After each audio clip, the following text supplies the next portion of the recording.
Chapter 7. The Next Generation. The Civil Rights era did not devastate Pecan Grove the way it did many other black communities. This was mostly due to the fact that it was so self-sufficient. The people of the town had everything they needed to maintain a progressive life within the town, including farms, a ranch, a grocery, a pharmacy, and even a small police force. Another reason was that mostly everyone in the community could and would pass for white if they needed to. This didn't mean the constituents of the community did not know what was going on in the world outside Pecan Grove's boundaries. They were simply sheltered from most of its effects. Wad didn't feel any effects of being different from everyone either. She mostly blended right in with the Pecan Grove friends and relatives. Her personality was jovial and honest. No one ever had to guess what Wah was thinking. If it didn't come from her mouth in words, her expression gave it away. She was good to people and always gave whatever was needed. Oral communicating was quite a struggle for her for a long time. While English wasn't where the problem came in, the problem arose when she was confused by people using colloquialisms or when they fluctuated from French to English and back. Buying a French dictionary did her no service because there were some folks who spoke neither English nor French, but such a hodgepodge of the combination that she chose to not even speak to them at all in order to eliminate the chance of confusion. The language of food was quite welcoming to Hua. She brought her Vietnamese cuisine to banquets and potlucks, making a huge hit with all the Creoles, who mostly cooked Creole dishes only. Hua began cooking some of her Vietnamese meals using Creole spices, since that was what was available when she couldn't get her own spices. People fell in love with the variety of combinations of the two cuisines, which led to Hua opening a diner in town eventually. Bobby took over his family's funeral home from his parents when they decided to retire. The funeral home had been in his mother's family, for as many generations as Pecan Grove existed. Bobby's mama was a descendant of Jean-Paul Blache, second oldest son of Louis and Alona. Jean-Paul was the first owner of J.P. Blache Mortuary, but the building where Bobby worked was the newer building his parents built sometime in the 1950s. This building had a whole apartment upstairs, large enough to comfortably accommodate Bobby and Wa's growing family. It sprawled over the entire square footage of the funeral parlor, housing 4 bedrooms, 2 baths, a dine-in kitchen, and spacious living area. The entrance the funeral parlor patrons used was accessed from the front of the building, with the upstairs apartment being accessed from the back of the building. If you didn't know it was someone's home, you couldn't tell from the front. When the couple arrived in the U.S. to lay down roots, Hua was close to delivering her baby daughter. She nearly hemorrhaged to death during the delivery and developed a severe infection which led to an emergency hysterectomy. She would deliver no more babies, even though she desperately wanted more children. Their oldest, Robbie Ann, was 6 years old when they finally adopted a second child, Erland, who was about a year old at the time of the adoption. "Hi, Early. I'm Robbie Ann, your new sister. But you can call me Robbie." Earl, as he would come to be known, did not respond coherently, but was obviously impressed by his new big sister. He smiled a huge grin and gurgled, "Tista." Elated, Robbie yelled, "He said sister! He said sister!" She giggled and blushed and thought sisterhood to be amazing. "Mama, Early looks like he can be your real-born son. He has tan skin and dark hair just like you," Robbie Ann said before continuing. "And Daddy and I have peach skin just like each other. So now we are a complete family because you have a partner now." Earl did blend right in with the rest of his little family. Since that day, the family had a wonderful relationship, and Earl grew up healthily with full knowledge and acceptance of his adoption status. Robbie Ann was so right about one thing. She was a daddy's girl through and through. Earl, on the other hand, was super attached to both parents and favored neither over the other. He enjoyed talking to his parents and never went through any stages of his life where he discounted their advice, not even as a teen. Earl was always a little grown-up type. He was level-headed, could articulate his emotions clearly and calmly, and he always knew and did what was best for himself while still being polite and unselfish to others. Robbie jokingly claims that she raised him well. Being 5 years older gave her the chance to treat him like a baby doll when he was little and to reign over him as his ruler when he got big enough to fetch things for her. At 17 years old, Robbie decided to enlist in the Air Force, where she trained to be a pilot. This left Earl home to be an only child for the remainder of his time growing up.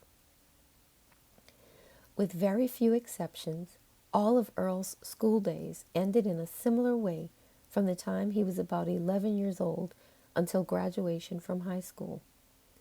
Before making his way upstairs each day, Erland would stop in the office to see if his dad was in. If Bobby was embalming a body, Earl would stand in the doorway or sit on the step and watch as he and his dad discussed how the day went.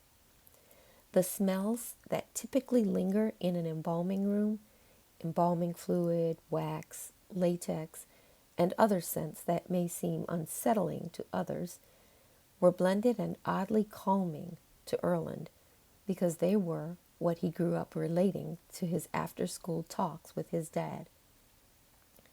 At the time when Earl was acquiring adult stature and strength, Bobby started asking him to assist with carrying the caskets into the parlor to lay out the bodies for viewing. Earl remembered the first time he was asked to help bear the weight of a casket. He must have been about 14 years old or so. "Son, we need a fourth man. Grab that end with Jimmy, please." "Me?" Earl questioned. "Yeah, you. Now get your narrow booty over here." Bobby responded urgently, yet teasingly, shaking his head at his son's interrogation. "It's not that I don't want to or am questioning you. You just never asked me before. I feel so worthy." Earl was genuinely blushing. "Boy, get yourself over here and stop talking about it and do it." Bobby and the other two guys were impatiently waiting while Earl stood rambling. Earl grabbed his part of the casket, and the foursome made their way to the parlor, carrying the body, and from then on, the task became commonplace for the young fellow. If Daddy was at his desk when Earl came from school, Earl would lie snugly in the display casket across from Bobby's desk while they chatted about the day and its goings-on. This was one of those spots in the funeral home that felt most comfortable and safe to Erland. He relished the texture of the satiny lining and the plush pillow beneath his thick black hair. Each time he laid his head on the pillow, he would be bombarded with his dad saying, "You better not get any brill cream or wild root cream oil on that pillow, boy." Erland would usually and predictably reply with, "Dad, I turn it over on this side for me and turn it back to the other side for display purposes. I'm not a stupid little kid or something." Upstairs, Earl knew he would be expected to help Y in the kitchen. That was always the case. Earl was conditioned to enjoy helping his mama in the kitchen. As a tiny tyke, Earl would earn samples of the food or dessert when he helped Y with preparing meals. Thus, Earl thought it was an actual treat to help his mother in the kitchen. As a teen, this was the time of day when Y would pry Earl for information. She stayed all up in his business, constantly. She was one of those mothers who kept up with the school and neighborhood rumors, as well as asking her child what the happenings were. Y wanted to know the juice, the tea on who her child was liking, or, even more so, who was liking him. "Who was the girl standing at the bus stop this morning? I've not seen her before," Wah queried, accent as thick as ever. "Mama, why do you feel like you have to know everybody I speak to or their people?" "So she was your girlfriend?" "Nope. She calls me Brace Face." "Your face is cute with braces." "You're my mama, you have to say that." "No, I don't have to say anything. She needs eyeglasses if she doesn't think you look handsome.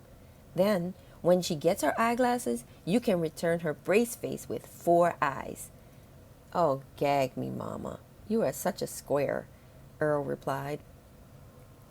Meanwhile, Lillian and Ben were busy producing a family of their own. Yes, it was like a factory at first. Before their daughter was 2 years old, the couple had a set of twins, one of each. Just months before the birth of their twins, Ben's father died. Lillian loved and respected her in-laws very much, partially because she missed her own parents, but mostly because they were both very intelligent, well-rounded, and fun people. They treated her like a daughter, not an in-law, which she appreciated. She called them Mom and Dad. Now, Dad had died. Lillian would hold on to the memories of doing crossword puzzles with him and hearing his deep voice call her Lily Girl. First, Grand-mère, then her parents, now her father-in-law. Lillian was beginning to think she was not worthy of the security brought to her by parental figures. "I have an idea, Ben," Lillian stated out of the blue. "We will be needing an extra pair of hands since the doctor thinks we're having 2 babies. Plus, Mom might need help adjusting since Dad dies so suddenly. Do you think we could ask her to move in with us?" "Lillian, I can afford a nanny for the twins, just like I did when Nancy was born. Besides, I think Mom will be fine once the shock wears off. She will adjust to living alone," offered Ben with sincerity. "Maybe I'll call her and see what she thinks about the idea." Lillian dashed to the kitchen to dial Patsy, Ben's mom, on the phone. "Hello." "Hi, Mom. Ben and I were talking, and we were wondering if you'd like to move in with us. You just lost Dad, and we'll surely need a hand once these 2 new babies come. Nan's not even 2 yet," stated Lillian, trying not to sound like she was begging. "Is Ben being tight with his money? You do know he can afford to get you a nanny for each one of those kids if you want," Mom stated. "No, it's not Ben. I'm the one who really wants you here. Who wants a stranger caring for her babies if she's got a perfectly good grandmother to help with the job?"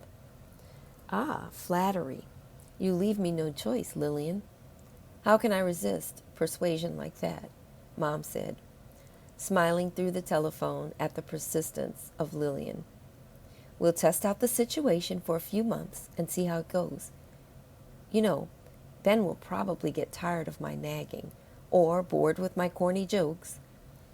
Lillian interjected, "Your jokes are exactly the thing I enjoy most about you being around. I never know what's going to come out of your mouth, and I like the shock factor it provides. Like the time you caused me to spit my coffee clear across the dining room table because I was stunned into laughter at one of your unexpected outbursts." Mom became very serious and made one request. "Lil, I must let you know, when Dad was dying, I decided to spend the rest of my life in Dallas, where I was born and raised. All my siblings and their spouses raised their children in Dallas, for the most part, and what I want more than anything is to move closer to my family. If you want me to move in with you, your family must be in Dallas, Texas." Lillian was rather astonished by the request, but wanted to accommodate. "Since I don't work, and Ben really doesn't work a specific job, I will talk to him and let you know." Bentley and Lillian discussed this for days, back and forth, and he put up a pretty convincing fight. "Lillian, you know I go to meetings for the company and have to approve all the diamond purchases in person," Ben argued. You travel to make purchase approvals anyway. Meetings may be done over the phone or short trips. Maybe the company can have fewer meetings or host them in Dallas. All you guys do is discuss fishing trips and golf outings anyway. Lillian fought back intently. Well, she won and had it her way, as usual. Shortly thereafter, Bentley's mother moved into their new home in Dallas and remained with Lillian and Ben even after the twins were born in 1967. The arrangement was working excellently for each member of the family. There were 3 adults and 3 babies, enough hands to care for all the children meticulously. Lillian thoroughly appreciated not having a nanny in the house. She hadn't grown up like that. As a child, Lillian had parents, grandparents, aunties, uncles, and lots of cousins. There was never a need for strangers to help raise children in Pecan Grove. Patsy enjoyed being around the little ones as it took her mind off losing her husband. Ben loved that Lillian had someone else to talk to, so he didn't have to entertain her on those evenings when he came home from one of his meetings or business trips. Lillian liked being surrounded by family and needed that mother figure around to rely on and get approval from. Mom helped with bottles and diapers, cooking, laundry, and dishes. This is truly living, Mom often said, to be surrounded by the love and the scent of 2 newborns and the tiny voice of their big sister just learning to count. I am so blessed that you insisted I move in here. Bentley was quite pleased with the move to Dallas, too. He reconnected with relatives he grew up spending holidays and summer breaks with that he lost contact with during the hustle and bustle of adulthood. As boys, Quentin and Bentley, who were 11 months apart in age, would play for hours, lost in their grandfather's huge walk-in closet. For some reason, she had toy cowboys and horses in a big box inside of her closet. One day, while playing hide and seek, one of the boys found the set, in which the cowboys were a little larger than Barbie dolls, and the saddled horses were appropriately sized for the cowboys to ride. Quinn and Ben didn't care why the toys were there in the closet or how they got there. They just knew they were there, and it was a good thing. As adults, after reconnecting, the 2 men had a conversation wondering exactly how big the closet actually was, because it felt enormous when they were children. Each man yearned to go back to that house just to see the closet. They referred to it as the labyrinth. Man, I used to feel like I was in a different world being in Nana's closet. Every time you would turn, there would be more closet, Quinn said with emphasis, but not feeling like he was exaggerating.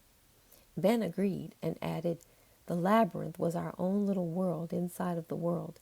And the cowboys? Why were they there? Who were they for? Nobody ever gave them to us or came looking for them or yelled at us for playing with something that wasn't ours. I know, man. It's almost like it wasn't real. Like if you weren't there and you didn't remember it too, I would feel like I made it up in my own mind, Quinn reminisced. Man, I'm so glad to have you in Dallas. Ben, Shelley and I want to know if you would be the best man in our wedding, Quinn enthusiastically stated with a questioning tone. Shelley was Michelle Austin, Quentin's childhood sweetheart and soon-to-be second wife. Quinn and Shelley each had been married and divorced. They broke up after high school since their parents forced them to. His mom said they needed to experience life apart before settling down so young. They went to 2 different colleges in 2 different states. Both married young to other people. Both were divorced early, too. Now they would be blissfully marrying each other, and Ben agreed to be the best man in the wedding. Man, You being in my wedding might seal the deal that you can't lose touch with me again. And maybe, just maybe, we'll let you be the godfather to our firstborn. That way, you really can't escape us." Quinn laughed.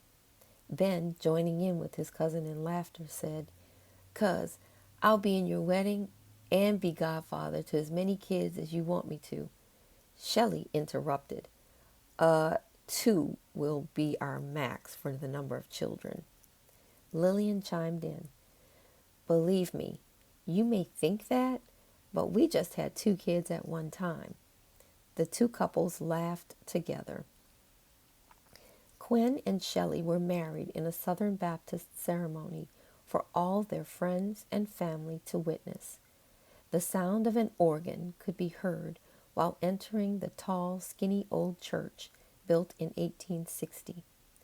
So many flowers decorated the tiny sanctuary that the whole place smelled like when you go up to view a body at a funeral.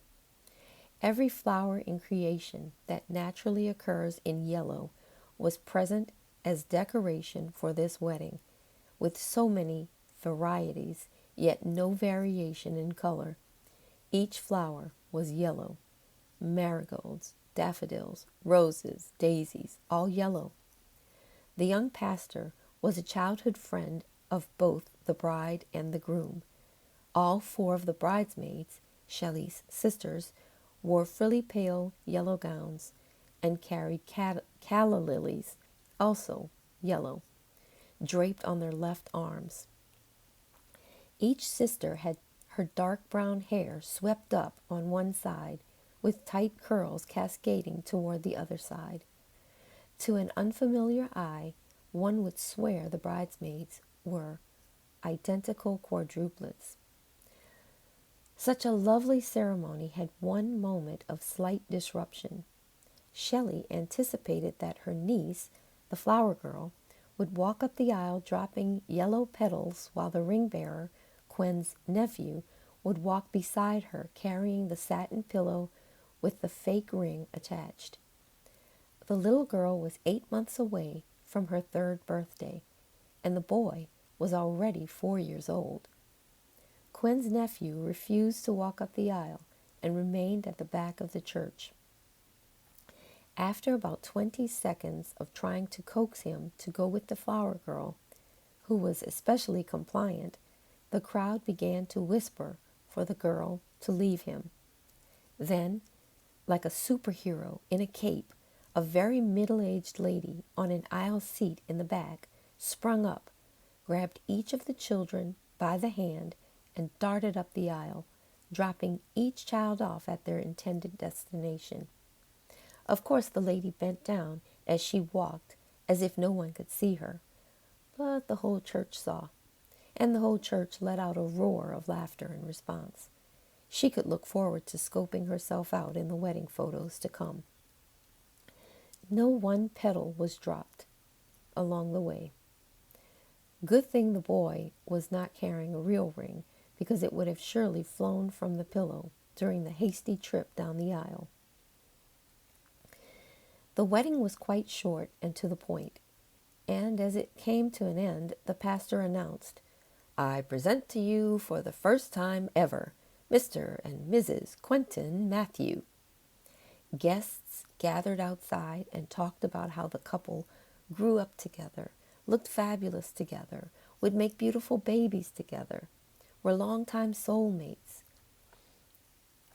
The weather had been wet, and it drizzled off and on that June day in Dallas, 1967.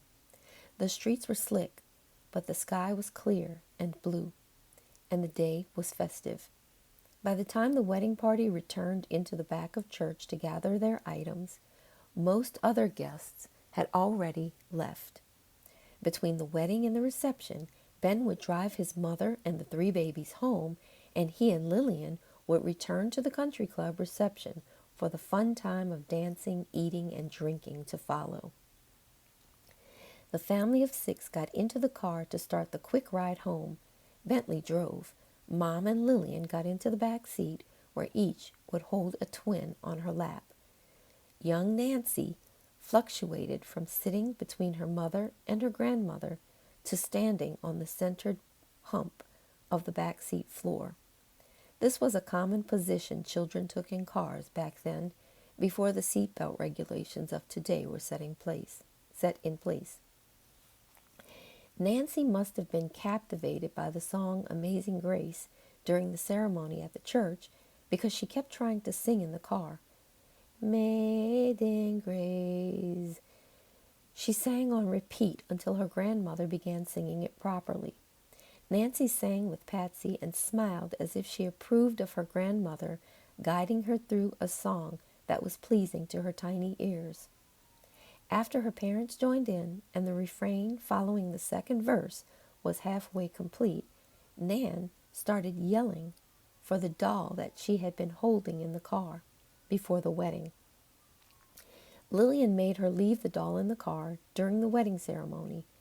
Nancy realized that the doll had been left on the floor of the car and decided she wanted it right now. Her grandma told her she could get the doll after they stopped the car to go inside the house, but Nan started bending over to grab the doll from the floor. I get Dolly. I get self. I get myself, Nan insisted.